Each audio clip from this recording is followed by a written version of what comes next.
Hi guys, Patharamattu സീരിയലിൻ്റെ ഒരു പുതുപുത്തൻ വിശേഷത്തിലേക്ക് എല്ലാവർക്കും സ്വാഗതം. വരാൻ പോകുന്ന ഒരു അടിപൊളി എപ്പിസോഡ് വിശേഷത്തിലേക്കാണ് നമ്മൾ പോകുന്നത്. നമ്മൾ കാത്തിരുന്ന ഒരു എപ്പിസോഡ് വിശേഷമാണ്. എന്താണെന്ന് വെച്ചാൽ ഇപ്പോൾ നവ്യാണെങ്കിൽ ഭയങ്കര അഹങ്കാരത്തിലാണ്. അഭി തെറ്റൊന്നും ചെയ്തിട്ടില്ല എന്നുള്ള വിശ്വാസത്തിൽ തന്നെയാണ് നവ്യ ഇരിക്കുന്നത്. അതുകൊണ്ട് തന്നെ അഭിയെ ഭയങ്കരമായിട്ട് സപ്പോർട്ട് ചെയ്യും.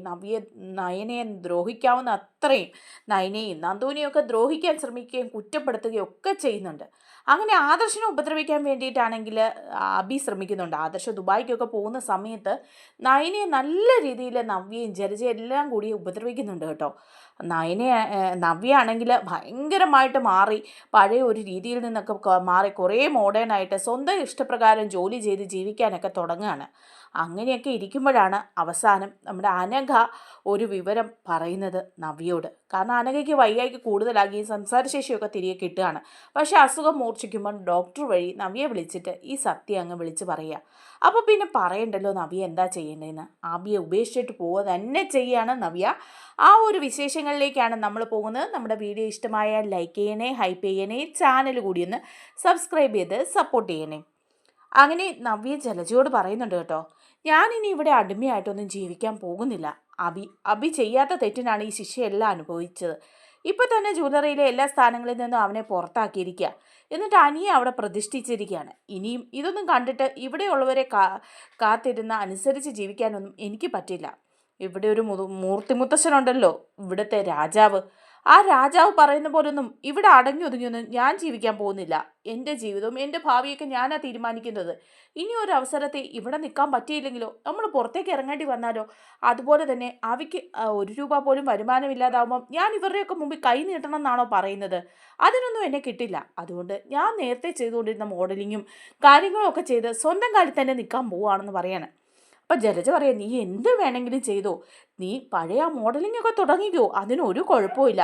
ഏത് ഡ്രസ്സ് ധരിച്ച് നടന്നാലും എനിക്കൊരു പ്രശ്നവുമില്ല. അഭിക്കും അങ്ങനൊന്നുമില്ല. പിന്നെ ഇവിടെയുള്ള മുത്തശ്ശനും മുത്തശ്ശിയൊന്നും നീ കാര്യമാക്കാനും പോകണ്ട. അല്ലേലും ഞാൻ അവരെ ഒന്നും കാര്യമാക്കാനായിട്ട് പോകുന്നേയില്ല. കാരണം അവരാണിപ്പോൾ എൻ്റെ ഏറ്റവും വലിയ ശത്രുക്കൾ. ആദർശിനെ ഉയർത്തിക്കൊണ്ട് വരാൻ വേണ്ടിയിട്ട് പാവം അഭിയെ ഇങ്ങനെ ചതിക്കുന്നില്ലേ? പിന്നെ അവരൊക്കെ പറയുന്നത് ഞാനെന്തിനു കേൾക്കണം? അവരുടെയൊക്കെ ഇഷ്ടം അനുസരിച്ച് ജീവിക്കാൻ വേണ്ടിയിട്ടാണ് ഞാൻ ഇതെല്ലാം ഒഴിവാക്കി ഇങ്ങനെയൊക്കെ അങ്ങ് ഒതുങ്ങിക്കൂടിയത്. പഴയ നവ്യയല്ല ഞാനിപ്പോൾ. പക്ഷേ എനിക്ക് ആ പഴയ ജീവിതത്തിലേക്ക് തന്നെ തിരിച്ചു പോകേണ്ടി വരും ഇനി മുന്നോട്ട് ജീവിക്കുന്നെങ്കിൽ. ഇല്ലെങ്കിൽ ഒരു പ്രതിസന്ധിയിലേക്കേ ഞാൻ പോകുള്ളൂ എന്ന് പറയാം. അപ്പം ജലജ പറയുന്നുണ്ട്, ശരിയാ, നീ നിനക്ക് ഇഷ്ടമുള്ള പോലെ ജീവിച്ചോ, പക്ഷേ നമ്മളെല്ലാവരും ഒറ്റക്കെട്ടായിരിക്കണം. അങ്ങനെ നിന്നാലേ ഉള്ളൂ നിൻ്റെ അനിയത്തി നയനെ ഒതുക്കാൻ പറ്റുള്ളൂ. ഇല്ലെങ്കിൽ അവളും ആദർശവും കൂടി ഇത് മുഴുവൻ കൈയടക്കി അങ്ങ് വയ്ക്കും. അവർക്കുണ്ടാകാൻ പോകുന്ന കുഞ്ഞുണ്ടല്ലോ, ആ കുഞ്ഞ് ഈ അനന്തപുരിയിലെ കുഞ്ഞ് രാജാവായിട്ട് അങ്ങ് വാഴുവേ. അങ്ങനെ ആകുമ്പം നിൻ്റെ കുഞ്ഞിനതേ ഒരു വിലയുണ്ടാവില്ല. എന്ന് മാത്രമല്ല, ഇപ്പം തന്നെ നമ്മളെ ഇവിടെ നിന്ന് അടിച്ച് പുറത്താക്കാൻ നോക്കിക്കൊണ്ടിരിക്കുക അവർ. അതങ്ങ് അവർ സാധിച്ചെടുക്കുകയും ചെയ്യുമെന്ന് പറയാം. അങ്ങനെ നവ്യ പറയുന്നുണ്ട്, ഇല്ല, ഞാനതിന് സമ്മതിക്കില്ല. ഏത് കാര്യത്തിനാണെങ്കിലും നമ്മൾ ഒറ്റക്കെട്ടായിട്ട് നിൽക്കും. ഇത്രയും നാളും അമ്മയും അതുപോലെ അഭിയും ഒക്കെ പറയുന്നതൊന്നും ഞാൻ കേട്ടിട്ടില്ല, നിങ്ങളെയൊക്കെ എതിർത്തിട്ടേ ഉള്ളൂ.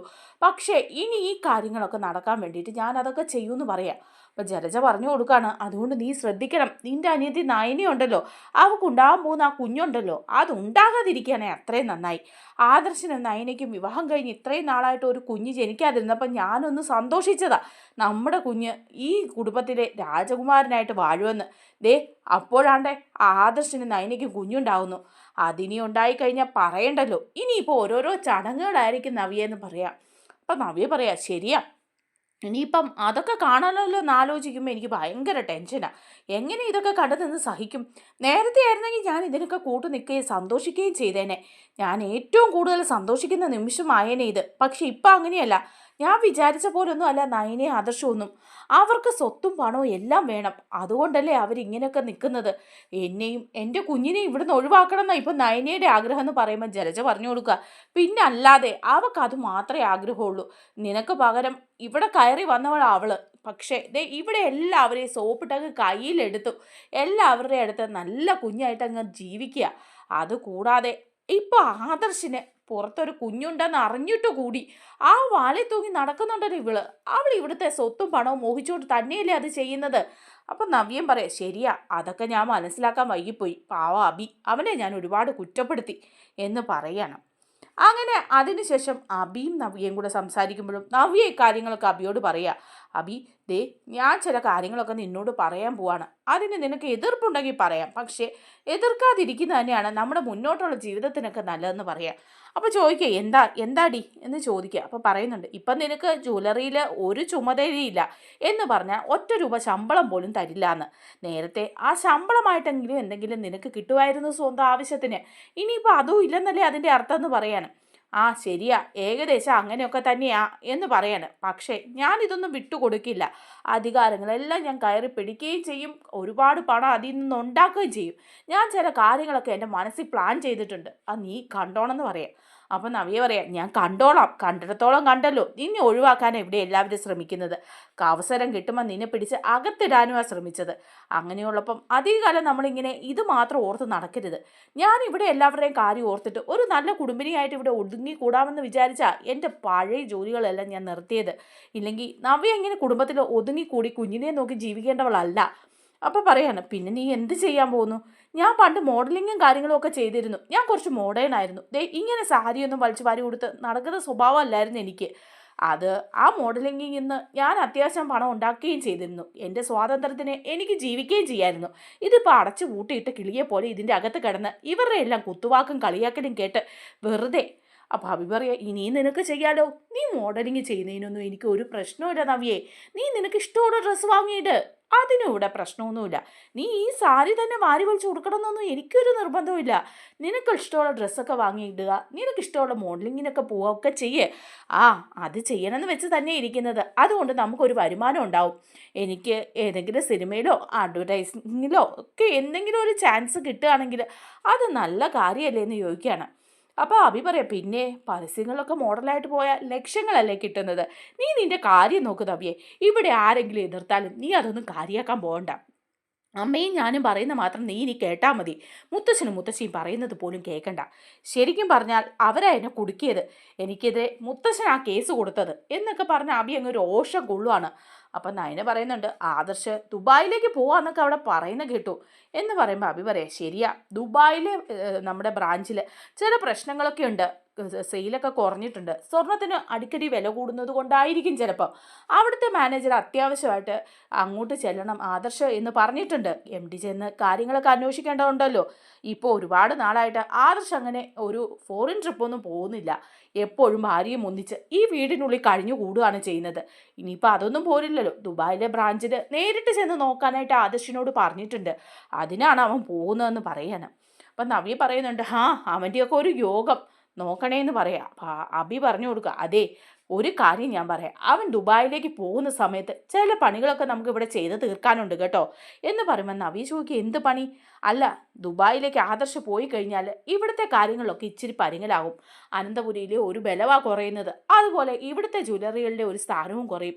അതിനോടിടയ്ക്ക് എനിക്കിവിടെ ചില പണി ഒപ്പിക്കാനുണ്ട്. നീ ചില കാര്യങ്ങളൊക്കെ ചെയ്ത് തീർക്കണം എന്ന് പറയാം. അപ്പോൾ നവി ചോദിക്കുക, എന്ത് കാര്യമാണ്? അതെ, നിൻ്റെ അനിയത്തി നയനയില്ലേ, അവളുടെ കാര്യം. അവളെ പാഠം പഠിപ്പിക്കുക തന്നെ ചെയ്യണം. ആദർശം അവളും കൂടെ ചേരുമ്പോഴാണ് അവർക്ക് ശക്തി ഉണ്ടാകുക.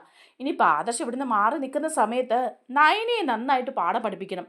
അവൾ ചെയ്തതിനൊക്കെ പ്രതികാരം ചെയ്യണം. അത് നീ തന്നെ ചെയ്യണമെന്ന് പറയാം. അപ്പം നവ്യ പറയുന്നുണ്ട്, ശരിയാ, ഞാൻ അതൊക്കെ മനസ്സിൽ വിചാരിച്ച് തന്നെ ഇരിക്കുന്ന കാര്യമാണ്. അവളെ ഞാൻ ഇനി വെറുതെ വിടില്ല. ഇത്രയും നാളും അനിയത്തിയാണെന്നല്ലോ എന്നുള്ള പരിഗണനയൊക്കെ ഞാൻ കൊടുത്തിരുന്നു. ഇനി അതുണ്ടാവില്ല. എൻ്റെ നമ്പർ 1 ശത്രു നയന തന്നെയായിരിക്കും എന്ന് പറയാം. അപ്പോൾ അബിക്ക് അങ്ങ് സന്തോഷമാകും. അബി പറയുക, കരുതിക്കൂട്ടി എല്ലാം നീ ചെയ്തോണമെന്ന് പറയുകയാണ് കേട്ടോ. അങ്ങനെ ആദർശാണെങ്കിൽ ദുബായിലേക്ക് പോവാണ്. അപ്പോൾ നമ്മുടെ അബിയാണ് ചില പ്ലാനുകളൊക്കെ ഇടുക. അബി ആദർശിനെ ദുബായിലൊക്കെ ചെന്ന് കഴിയുമ്പം ഒന്ന് ഉപദ്രവിക്കാൻ വേണ്ടിയിട്ടൊക്കെ ശ്രമിക്കാൻ വേണ്ടി പ്ലാൻ ഇടുന്നുണ്ട്. അങ്ങനെ ദുബായിലുള്ള ഒരു ആളെ വിളിക്കുകയാണ്. എന്നിട്ട് പറയുന്നുണ്ട്, ദേ ഇവിടുന്ന് ആദർശ് അങ്ങോട്ട് വരുന്നുണ്ട്. അവിടുത്തെ ജ്വല്ലറിയിലെ കാര്യങ്ങളൊക്കെ നോക്കാൻ വേണ്ടിയിട്ടാണ് അവൻ വരുന്നത്. അവിടെ ചില തിരിമറികളും അതുപോലെ കച്ചവടത്തിലൊക്കെ നഷ്ടവും ഒക്കെയാണെന്ന് അറിഞ്ഞു. അതൊക്കെ നോക്കാൻ വരുമ്പം ദേ നിങ്ങളുടെയൊക്കെ കാളം പൊളിയും കേട്ടോ എന്ന് പറയുകയാണ്. അപ്പോൾ ആ ജ്വല്ലറിലെ തന്നെ ഒരു ഉദ്യോഗസ്ഥനായാണ്. അയാൾ പറയാണ്, അല്ലെ എന്താ ഇപ്പോൾ MD പെട്ടെന്ന് ഇങ്ങോട്ട് വരുന്നത്? അങ്ങനെ പെട്ടെന്ന് വന്നാൽ ചില കാര്യങ്ങളൊക്കെ മറച്ചു വയ്ക്കാൻ ഞങ്ങൾക്ക് ബുദ്ധിമുട്ടാവുമല്ലോ എന്ന് പറയാം. അപ്പോൾ അബി പറഞ്ഞു കൊടുക്കുന്നുണ്ട്, അവിടുത്തെ ജ്വല്ലറിയിൽ ഇത്രയധികം അധപതനം ഉണ്ടാകാൻ കാരണം എന്താണെന്ന് അറിയാൻ വേണ്ടിയിട്ടാണ് ആദർശ് ഇവിടുന്ന് അങ്ങോട്ട് വരുന്നത്. അത് കണ്ടുപിടിച്ചാലേ കുറ്റക്കാരെ കനത്ത ശിക്ഷ തന്നെ കിട്ടും.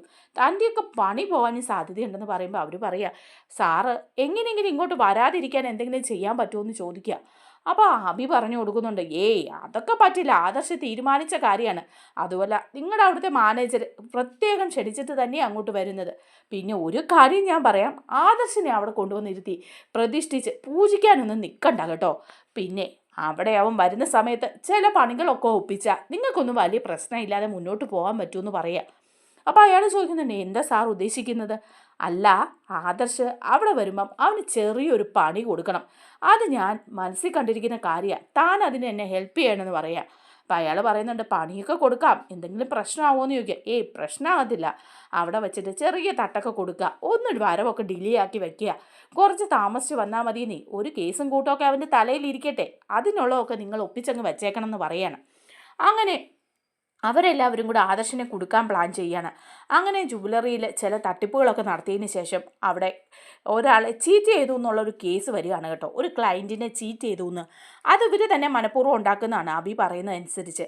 അങ്ങനെ ആ ക്ലയൻ്റ് ആണെങ്കിൽ പോലീസ് സ്റ്റേഷനിൽ പരാതി കൊടുത്തിരിക്കുക. അതനുസരിച്ച് അവിടുത്തെ പോലീസ് അന്വേഷണമൊക്കെ ആരംഭിച്ചിട്ട് ജുവലറിയിൽ എത്തുകയാണ്. എന്നിട്ട് ആദർശിനെ ക്വസ്റ്റ്യൻ ചെയ്യുന്നുണ്ട്. അപ്പോൾ ആദർശ് പറയുന്നുണ്ട്, ഇല്ല അങ്ങനെയൊന്നും സംഭവിച്ചിട്ടില്ല, ഞാൻ ആരെയും ചീറ്റ് ചെയ്തിട്ടുമില്ല, ഈ ക്ലയൻറ്റിനെ എനിക്കറിയില്ല, ഞാനും അയാളും തമ്മിൽ യാതൊരുവിധ എഗ്രിമെൻറ്റും ഇല്ല എന്ന് പറയാണ്. അപ്പോൾ അയാൾ പറയുന്നുണ്ട്, അല്ല ഞങ്ങൾ തമ്മിൽ എഗ്രിമെൻ്റ് ഉണ്ട്, പക്ഷേ അത് ഇവർ പാലിച്ചിട്ടില്ല എന്ന് പറയാണ്. അതൊരു വലിയ തെറ്റാണ് ചെയ്തിരിക്കുന്നതെന്ന് പറയുമ്പോൾ ആദർശ് പറയാണ്, ഞാൻ കമ്പനിയുടെ കാര്യങ്ങൾ നോക്കാനായിട്ട് ഇവിടെ വന്നതേ ഉള്ളൂ, അല്ലാതെ ഞാൻ ഇതിങ്ങനെ ഒരു എഗ്രിമെൻറ്റിൽ ഒപ്പിട്ടിട്ടില്ല എന്ന് പറയുമ്പം അവർ ആ കള്ളരേഖകളൊക്കെ അവിടെ കാണിക്കുകയാണ് കേട്ടോ. അങ്ങനെ ആദർശിനെ ശരിക്കും കൊടുക്കുകയാണ് ചെയ്യുന്നത്. അതുവഴി ആദർശിന് ഭയങ്കര ബുദ്ധിമുട്ടാവുകയും അവിടുത്തെ ജയിലിലൊക്കെ കയറേണ്ടി വരികയാണ്. ആദർശാണെങ്കിൽ വീട്ടിലേക്ക് വിളിക്കുക. എന്നിട്ട് മുത്തശ്ശനോട് പറയുന്നുണ്ട്, മുത്തശ്ശ ഇവിടെ ചെറിയ പ്രശ്നങ്ങളൊക്കെ ഉണ്ടല്ലോ മുത്തശ്ശ, ആരൊക്കെയോ കൂടി ചതിച്ചതാണെന്ന് തോന്നുന്നു എന്ന് പറയാം. അപ്പോൾ മുത്തശ്ശൻ പറയുന്നുണ്ട്, എന്താ ആദർശേ അവിടെയും ചതിക്കാൻ ആളുകളുണ്ടോ എന്ന് ചോദിക്കാണ്. അല്ല, എന്തോ ഒരു ചതി മണക്കുന്നുണ്ട്. ഞാനിവിടെ എത്തിയപ്പോൾ തന്നെ ഒരു ക്ലയൻറ്റ് കംപ്ലൈൻറ്റ് കൊടുക്കുകയായിരുന്നു ചെയ്തത്. ഇവിടെ ഒരു എഗ്രിമെൻറ്റ് വെച്ചിരുന്നെന്നും ആ എഗ്രിമെൻറ്റ് വഴി പണം ഞാൻ കൈപ്പറ്റിയെന്നും ഒക്കെയാണ് പറയുന്നത്. നമ്മുടെ ജ്വല്ലറിയുടെ ബ്രാഞ്ചിൽ അത് കൈപ്പറ്റിയതിൻ്റെ കള്ളരേഖകളൊക്കെയാണെന്ന് തോന്നുന്നു അവരുണ്ടാക്കിയിട്ടുണ്ട്. അതിൻ്റെ പേരിൽ ഇവിടെ ഒരു പോലീസ് എൻക്വയറിയൊക്കെ നടന്നു. അതിനുശേഷം എന്നെ ഇവിടെ ജയിലിൽ കൊണ്ടുവന്നിട്ടിരിക്കുകയാണ്. പെട്ടെന്ന് തന്നെ ഇറങ്ങാൻ പറ്റും, വലിയൊരു പ്രശ്നമൊന്നുമില്ല. കള്ളത്തെളിവുകളാണെന്നുള്ള കാര്യത്തിന് തെളിവുകളൊക്കെ കൊടുത്തിട്ടുണ്ട്. പക്ഷേ ഇങ്ങനൊരു ട്രാപ്പ് ഞാൻ പ്രതീക്ഷിച്ചില്ല. അതുകൊണ്ട് എനിക്ക് വരാനായിട്ട് 1-2 ആഴ്ച കൂടി താമസം ഉണ്ടാവും. അതൊരു ട്രാപ്പായിപ്പോയി. അവിടുത്തെ കാര്യങ്ങളൊക്കെ പ്രശ്നമാകുകയും ചെയ്യും, അതും നയന ഇങ്ങനെ ഇരിക്കുന്ന സമയത്ത് എന്ന് പറയാണ്. അപ്പോൾ മുത്തശ്ശൻ പറയുന്നുണ്ട്, നീ അതൊന്നും ഓർത്ത് പേടിക്കുകയൊന്നും വേണ്ട, നയനയ്ക്ക് ഇവിടെ ഒരു പ്രശ്നമില്ല, ഇവിടെ ഞാനുണ്ട്, മുത്തശ്ശിയുണ്ട്, അതുപോലെ ദേവയാനിയുണ്ട്, എല്ലാവരും നല്ല രീതിയിൽ തന്നെ അവളെ നോക്കിക്കൊണ്ടിരിക്കുന്നതെന്ന് പറയണം. അപ്പോൾ മുത്തച്ഛനോട് പറയുന്നുണ്ട് ആദർശ്, ഇതൊന്നും നയനെ അറിയണ്ടേ ഈ സമയത്ത്, ഞാനിവിടെ ജയിലിലാണെന്നും ഒക്കെയുള്ള കാര്യങ്ങൾ അറിഞ്ഞു കഴിഞ്ഞാൽ ചെറിയ പ്രശ്നമാണെങ്കിൽ പോലും അവൾ ഒരുപാട് ടെൻഷൻ അടിക്കും. ഈ സമയത്ത് അതൊന്നും താങ്ങാൻ അവളെ കൊണ്ട് പറ്റില്ല, അതുകൊണ്ട് അവളെ അറിയിക്കേണ്ടെന്ന് പറയാം. അപ്പം മുത്തശ്ശൻ പറയുന്നുണ്ട്, ഇല്ല ഞാൻ ഈ വിവരമൊന്നും അവളെ അറിയിക്കില്ല, പക്ഷേ ദേവയാനിയോടും ജയനോടും ഒക്കെ ഈ കാര്യങ്ങളൊക്കെ പറയേണ്ടതെന്ന് ചോദിക്കുക. അപ്പോൾ ആദർശ് പറയുന്നുണ്ട്, അത് കുഴപ്പമില്ല, അവരോട് പറഞ്ഞോളൂ എന്ന് പറയാണ്. അങ്ങനെ മുത്തശ്ശൻ ഈ വിവരമെല്ലാം ദേവയാനിയോട് പറയുക. അപ്പം ദേവയാനിക്ക് ഭയങ്കര ടെൻഷൻ ആവുകയാണ് കേട്ടോ ആദർശിനെ കുറിച്ച് ആലോചിച്ചിട്ട്. അപ്പം അതിൽ പരം ടെൻഷൻ ആവുകയാണ് നയനെക്കുറിച്ച് ആലോചിച്ചിട്ട്. നയനാണെങ്കിൽ ഏത് സമയവും ഇങ്ങനെ പറഞ്ഞുകൊണ്ടേ ഇരിക്കുകയാണ് കേട്ടോ, ആദർശൻ എത്തിയില്ലല്ലോ, എത്താമെന്ന് പറഞ്ഞാണല്ലോ, പക്ഷേ ഒരാഴ്ച കൂടി കഴിഞ്ഞല്ലോ, എന്താ ആദർശൻ ഇങ്ങനെ താമസിക്കുന്നത്, അവിടെ എന്തെങ്കിലും പ്രശ്നം ഉണ്ടാവുമോ, വിളിക്കുമ്പം ഒന്നും പറയുന്നില്ല, ഭയങ്കര തിരക്കാണെന്നാണ് പറയുന്നത്, അതുകൊണ്ട് ഫോണൊന്നും അറ്റൻഡ് ചെയ്യുന്നില്ലല്ലോ എന്നൊക്കെ പറയുകയാണ്. അപ്പോൾ മുത്തശ്ശനും അതുപോലെ തന്നെ ദേവയാനിയും പറയുന്നുണ്ട്, മോൾ അത് ഓർത്തൊന്നും ടെൻഷൻ അടിക്കേണ്ട, ബിസിനസ്സിൻ്റെ കാര്യങ്ങളൊക്കെ അല്ലേ, അത് ദുബായിലൊക്കെ ചെന്ന് അവിടെ എന്തെങ്കിലും ജ്വല്ലറിയിലെ പ്രശ്നങ്ങൾ കാണുമെന്നേ, അതൊക്കെ പരിഹരിക്കാൻ വേണ്ടി അവനവിടെ നിൽക്കുമായിരിക്കും എന്ന് പറയുക. എന്നിട്ടും നമ്മുടെ നയനയ്ക്ക് ഭയങ്കര ടെൻഷൻ ആവുകയാണ് കേട്ടോ. നയന ഇങ്ങനെ ടെൻഷൻ അടിച്ച് നടക്കുകയാണ്. പക്ഷേ അബി ഈ വിവരങ്ങളൊക്കെ അറിഞ്ഞ് ഭയങ്കര സന്തോഷമായിട്ട് അബി വന്ന് നവിയോട് പറയുന്നുണ്ട്, നവി ഒരു സന്തോഷ വാർത്ത പറയാനുണ്ട്, നമ്മുടെ ആദർശ് അവിടെ പെട്ടുപോയിരിക്കുകയാണ് കേട്ടോ, അവിടെ അവനൊരു ജയിലിൽ കിടക്കുകയാണ്, ഇവിടെ അവൻ കിടത്തിയില്ലേ എന്നെ, അതിന് പകരം ഞാൻ അവിടെ അത് ചെയ്തിരിക്കുകയാണെന്ന് പറയാനാണ്. അപ്പം നവി ചോദിക്കുക, ജയിലിലോ എന്തിനാണെന്ന് ചോദിക്കുകയാണ്. അതൊരു കള്ളക്കേസാണ്, ഞങ്ങൾ ക്രിയേറ്റ് ചെയ്തതാണ്, ഒരു കുഴപ്പമില്ല, ഇവിടെ ഞാൻ കിടന്ന് അനുഭവിച്ചതല്ലേ, അത് അനുഭവിക്കട്ടെ എന്ന് പറയുക. അപ്പം നവി ചോദിക്കുന്നുണ്ട്, ഈ വിവരം നയനെ അറിഞ്ഞിട്ടുണ്ടോ എന്ന് ചോദിക്കുക. അപ്പോൾ ഉടനെ തന്നെ അബി പറയുന്നുണ്ട്, നയനി ഈ വിവരമൊന്നും അറിഞ്ഞിട്ടില്ലെന്നാണ് തോന്നുന്നത്, ബാക്കി മുത്തശ്ശനൊക്കെ അറിഞ്ഞിട്ടുണ്ട്, ബാക്കിയുള്ളവരൊക്കെ അറിഞ്ഞിട്ടുണ്ട്, പക്ഷേ നയന ഇത് അറിഞ്ഞിട്ടുണ്ടാവില്ല, ഒരു പക്ഷേ നയനയോട് ഇതൊന്നും പറഞ്ഞിട്ടുണ്ടാവില്ല. ഇപ്പം ഈ സമയത്ത് ഇങ്ങനെ ഒരു വിവരം വിളിച്ച് പറയുമ്പോൾ അവൾക്ക് ഒരുപാട് ടെൻഷൻ ഉണ്ടാവുമല്ലോ എന്ന് പറയാണ്. അപ്പോൾ നവ്യ പറയാണ്, അത് നേരെ, പക്ഷേ അവളിത് അറിയാതിരുന്നിട്ട് കാര്യമില്ല, അബി ജയിലിൽ കിടന്നപ്പോൾ ഞാൻ അവളോട് അപേക്ഷിച്ചതാണ്, അപ്പോൾ അബി എന്തൊക്കെയോ വലിയ തെറ്റുകൾ ചെയ്തിട്ടാണെന്ന് പറഞ്ഞ് അവൾ എന്നെ പരിഹസിക്കുകയാണ് ചെയ്തത്. ഇപ്പോൾ ഞാൻ അനുഭവിച്ച ആ വിഷമം അവളും അറിയണം, അതുകൊണ്ട് ആദർശ് ജയിലിലാണെന്നുള്ള വിവരം ഞാൻ അവളോട് പറയുമെന്ന് പറയാണ്. അപ്പോൾ അഭി പറയുന്നുണ്ട്, പറഞ്ഞാലും പ്രശ്നമൊന്നുമില്ല, അവരെ മറച്ചു വെച്ചിരിക്കുകയാണെങ്കിൽ നീ അത് തീർച്ചയായിട്ടും അറിയിക്കണം എന്ന് പറയാം. അത് ഞാൻ തീർച്ചയായിട്ടും അറിയിക്കും. ആദർശ് ചെയ്യുന്ന തെറ്റുകളെല്ലാം മറച്ചു വെക്കാൻ നയനയ്ക്കൊരു ഭയങ്കര കഴിവാണ്. ആദർശ് അത്രയും വലിയ തെറ്റൊക്കെ ഇവിടെ ചെയ്തിട്ട് പോലും അതൊന്നും അല്ലെന്ന് പറഞ്ഞ് നിന്നെയല്ലേ കുറ്റപ്പെടുത്തിക്കൊണ്ടിരുന്ന അവരെല്ലാം. അതുകൊണ്ട് തന്നെ ഞാൻ ഈ വിവരം നയനയോട് പറയും. അവളിതറിയണം. ഏതവസ്ഥയിലായാലും എന്തൊക്കെ ആയാലും എനിക്കൊരു പ്രശ്നവും എന്ന് പറയാണ്.